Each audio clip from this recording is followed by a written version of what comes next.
నమస్తే అండి, నేను అపర్ణ. భారతీయ సంస్కృతికి స్వాగతం. మాఘపురాణం 6వ అధ్యాయం. భోగాపురం అనే నగరంలో ఒక బ్రాహ్మణుడు ఉండేవాడు. అతడు చాలా సదాచారుడు, భగవంతునిపై గాఢమైన భక్తి కలిగినవాడు. అతనికి సుశీల అనే ఒక అందమైన కుమార్తె ఉండేది. సుశీల మంచి స్వభావం కలిగిన అమ్మాయి, తెలివైనది, శీలవంతురాలు.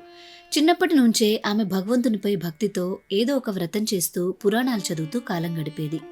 ఆమె గుణగణాలు తెలుసుకున్న మృగశృంగుడు ఆమెను పెళ్లి చేసుకోవాలని నిర్ణయించుకున్నాడు. ఒకరోజు సుశీల తన 2 స్నేహితురాళ్లతో కలిసి కావేరీ నదికి స్నానం చేయడానికి వెళ్ళింది.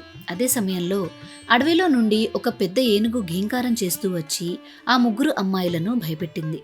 వారు భయంతో ఏ దిక్కు చూడకుండా పరిగెత్తారు. అలా పరిగెడుతూ దారిలో గట్టులేని ఒక నూతిలో పడిపోయి 3 ప్రాణాలు విడిచారు. ఈ విషయం వారి తల్లిదండ్రులకు తెలిసి అక్కడికి వచ్చి చూసేసరికి 3 కుమార్తెలు మరణించి ఉన్నారు.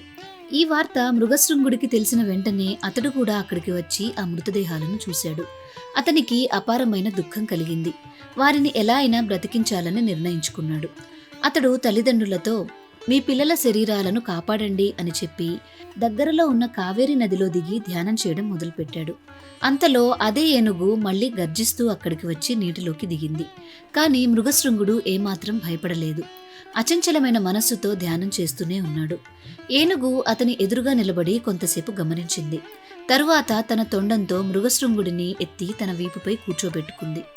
అతడు ఆ ఏనుగు మీద మంత్రపూర్వకంగా నీళ్లు చల్లి 2 చేతులతో ఏనుగును నిమిరాడు. వెంటనే ఆ ఏనుగు తన రూపాన్ని విడిచిపెట్టి ఒక దేవతా రూపంలో కనిపించింది. తనకు శాప విమోచనం కలిగించిన మృగశృంగుడికి నమస్కరించి దేవలోకానికి వెళ్ళిపోయింది. వశిష్ఠుడు దిలీప మహారాజుతో, చూశావా రాజా, మాఘస్నానం మహిమ వలన ఏనుగుకు శాప విమోచనం కలిగి తన నిజరూపం పొందింది అన్నాడు. మాఘపురాణం 6వ అధ్యాయం సమాప్తం. మీకు ఈ వీడియో నచ్చినట్లయితే లైక్ చేసి మన భారతీయ సంస్కృతి ఛానల్ని సబ్స్క్రైబ్ చేసుకోండి. మిగిలిన అధ్యాయాలను కూడా చూడాలి అనుకుంటే ఇప్పుడే బెల్ ఐకాన్ని యాక్టివేట్ చేసుకోండి. తిరిగి రేపటి రోజు అధ్యాయంలో మళ్ళీ కలుసుకుందాం. నమస్కారం.